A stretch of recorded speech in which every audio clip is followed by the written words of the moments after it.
Sir අමිල sir අපිට බැනලා නේද? ඇයි ඒ ගැන මොකුත් නොකියන්නේ? මෙහෙමයි. මට උදේ ඉඳලා චිට්ටාව මම මෙහෙම කියන්නම් දැන්. ඒ වීඩියෝ එක මාත් දැක්කා.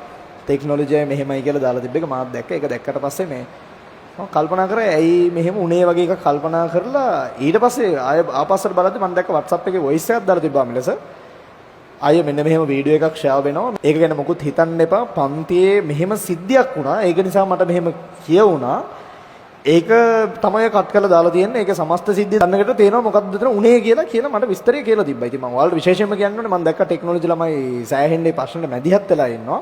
ඒකට රිප්ලයි වීඩියෝ එකකුත් අමිලස දාලා තිබ්බා ඒ සිටුේෂන් එක කියලා. ඉතින් මේකයි වෙලා තියෙන්නේ. පන්තියේ දැන් අපි උගන්වනකොට පිටිපස්සෙන් ඇවිල්ලා කවුරු හරි කෙනෙක් ගහලා මොකද කියන්නේ කියලා අහගෙන ඉන්නවා කියලා කියන්නේ ඒක ටිකක් දුරට පොඩ තරහ යනවා ලොකු ප්‍රමාණයක උගන්වනකොට අර අපිට ගිහිල්ලා බලන්න බෑ මොකද්ද වෙන්නේ කියලා. ඒතකොට ඉතින් ඔය වගේ මොකක් හරි තමයි කියන්න වෙන්නේ. ඒක නවත්තන්න. එහෙම එකක් තමයි එතන වෙලා තියෙන්නේ. ඒතකොට ඒ කියප එක හරියද ඉතින් ඒ වෙලාවේ ඉන්න විදිහ මත ඉතින් මොකක් හරි කියවෙන්න පුළුවන්. සහාය කියවනකට අමිලස රිප්ලයි වීඩියෝ එකේ සමහරවත් තරම් තිබ්බා. අපේ අතිමුත් අපි ඔයාලට බයිනකොට හිතාමතා වචන ටික ගාන්න පිට කරන්නේ නැහැ නේ මොන හරි කියවෙන්න පුළුවන් නේ. අපි සමහරලාට හරි සෝරි එහෙම කියවුණාට කියලා කියන අවස්ථා තියෙනවනේ. ඒක දැකපු ඔයාලට හිත රිදෙන්නේ නැති දැන් මෙහෙම කියන්නේ කියලා. ඉතින් මම කියන්නේ දැන් ටෙක්නොලොජි වල ආදරේ ළමයි ටික දැන් ඒකට මොන හරි කරන්න ඕනේ. ඒකට බයින්න ඕනේ, කතා කරන්න ඕනේ කිකේ එක එක දේවල් කරලා තිබුණා. මං කියන්නේ එහෙම ඕනේ නැහැ. ඒක සිටුේෂන් එක ඔයාලා දැන් දන්නවනේ. ඒ දැන් අපේ පන්තියක දැන් ඔයාලා පන්ති වුණාට පස්සේ මෙතන යනකොට එහා පැත්තේ දැන් මුතුගල සර්ලගේ පන්ති තියෙනවා, නන්දික සර්ලගේ පන්ති තියෙනවා. දැන් ඒවට ගිහිල්ලා තට්ටු කර යන්නේ නැහැ නේ ඔයාලා. එහෙම තට්ටු කරලා තියෙන දෙක දවසක්. කවදාවත් මට එහෙම එකක් ඇවිල්ලා නැහැ. එහෙම කරන්නේ ඔයාලට තේරෙනවනේ. ඉතින් මේ එහෙම තේරෙන්නේ නැති ළමයි ටිකක් කියන්නේ දැන් අපේ පන්ති කරගෙන ඉන්න රෑ පැත්තෙන් තට්ටු කරොත් එහෙම අපිට මොකක්ද තියෙන්නේ? අවුලක් තියෙනවනේ. ඉතින් මම කියන්නේ ඔයාලා ඒ අවුල දකින්න. ඒක එහෙම වෙච්ච එක අවුල්. එතකොට ඒක කියප එක හරිද ඒක කතාව නිවැරදි වෙලා තියෙනවනේ. එතකොට ගුරුවරුන්ගේ පැත්තෙන් බැලුවොත් ඒක ගුරුවරුන් අතින් එහෙම විය හැකි එකක්. ඒක දැන් අපිට අතාරින්න නෑ. මොකද ඒක සම්පූර්ණ සිටුේෂන් වල දැනගත්තා. ළමයිගේ පැත්තට ගියොත් තාම මේක වැඩි අතාරලා නෑ. ළමයි ටෙක්නොලොජියට ආදරය කරන කට්ටිය මේ පැත්තෙන් යනවා. ඊට පස්සේ සයන්ස් වලට ආදරය කට්ටිය ටෙක් වලට සෑහෙන්න බයිනවා. මෙහෙමයි. ඔයාලා බයින්න යන්න එපා. සයන්ස් වල කට්ටිය ඔයාලට මොන හරි කියනවා නම් ටෙක් උන් මෙහෙමයි හරි මොන හරි එකක් කියනවා නම් ඔයාලා ඉවසීමෙන් බලන් ඉන්න එච්චරයි කියන්න තියෙන්නේ. ඇයි ඒ දැන් ඔයා හිතන්න මෙතන A9 දාපු කට්ටිය ගොඩක් ඉන්නවා. A8ක් දාපු කට්ටිය සෑහෙන්න ඉන්නවා. එක එකක් දාපු ගණන් විද්‍යාවට දෙකටම S දාපු ළමනුත් ඉන්න ඔක්කොම ඉන්නවා මේ පන්තියේ. හැබැයි හිතන්නකෝ A1ක් දාපු කට්ටිය ඊට වඩා අඩු රිසල්ට් තියෙන සයන්ස් වලට ගිහිල්ලා නැද්ද? සමහර ඒවා දන්නවනේ ඒකට ගිහිල්ලා වැඩක් කරන්නෙත් නැහැ. ඊට පස්සේ මේ ටෙක්නික් කියන නිකන් කින්ඩි දදා ඉන්නවා.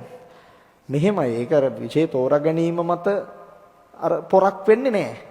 තෝරාගත් එකේ කොතෙන්ද යනවද කියන එක තමයි ඔයාගේ පොරත්තේ තීරණය වෙන්නේ. ඒක නිසා ඔයා තෝරාගත් විෂය ගැන දැන් ඉතින් අනිත් පැත්තට බැලුව වැඩකුත් නැහැ. සයන්ස් කරන කෙනෙක් අනිත් පැත්තට සයන්ස් එක හොඳයි කියලා අනිත් පැත්තට කියනවා. ආවසීමෙන් බලන් ඉන්න. මොකද ඔයා අර කිව්වා වගේ ඔයාගේ යාළුවෝ ඉන්නවනේ වටට අඩු රිසල්ට් තියෙන සයන්ස් වලට ගිහපුවා. හැබැයි ඒ කට්ටිය සුපිරි රිසල්ට් එකක් දාන්න පුළුවන්.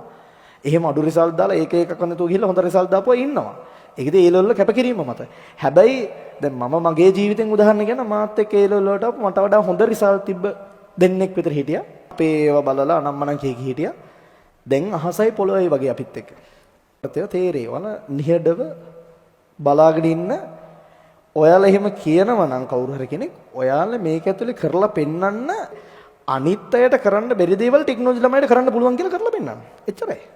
ඉතින් මේ හොඳට ඉගෙන ගන්න ඒක තමයි කළ යුත්තේ. එතනින් එහාට මේ ඔයාලා මේ අර කීබෝඩ් වීරෝ වෙලා අදහස් ප්‍රකාශ කර මේක මේ රැක ගන්න ඕනි කියලා මෙයා කියනවා රැක ගන්න තියෙන ඉගෙන ගන්න එක තමයි. එච්චරයි. ඉගෙනගෙන එතනින් එහාටත් හොඳට ඉගෙන ගන්න. දැන් මගේ යාළුවෝ අපි කැම්පස් වලට අපි දන්නවනේ මොකද්ද මේ ටෙක්නොලොජි ළමයිට තියෙන තැන මොකද්ද කියන එක. ඒක අපි දකින්නවනේ අපේ යාළුවෝ අනම්මනම් තැන් වල ඉන්න ඒවා අපි දැකලා තියෙනවනේ. ඒක ගන්න ඔයාලට කියලා තියෙනවනේ. ඉතින් අපිව ඇඟේ වද්ද ගන්න ඕනේ නැහැ. ඇයි? කියන්නේ අපේ ඇඟේ වදින්නේ අපිට ඒක අදාළයි නන්නේ. ඒක අපි හිතර දෙන්නේ. ඉතින් ඒක හිතර දෙන්න අදාළ දෙයක් නෙවෙයි නම් ආ පාඩුවේ ඉවසීමෙන් බලන් ඉන්න එක තමයි තියෙන්නේ. එහෙම කළා පාඩු යන්න. අදහස් දක්ව අනිත් පැත්තට කර යන්න එපා. ඒක අපරාධය ආයේ කාලේ සයන්ස් කරන අයට එක්ස්පෙක්ට් කරන්න. එයාලා කරනවද නැද්ද කියන එක අදාළ නැහැ. කොහොමත් ඒක ඇතුලේ වැඩෙක් දක්ෂයෙක් කොහොමත් ඔයාලව පහත් කරලා කතා කරන්නේ නැහැ.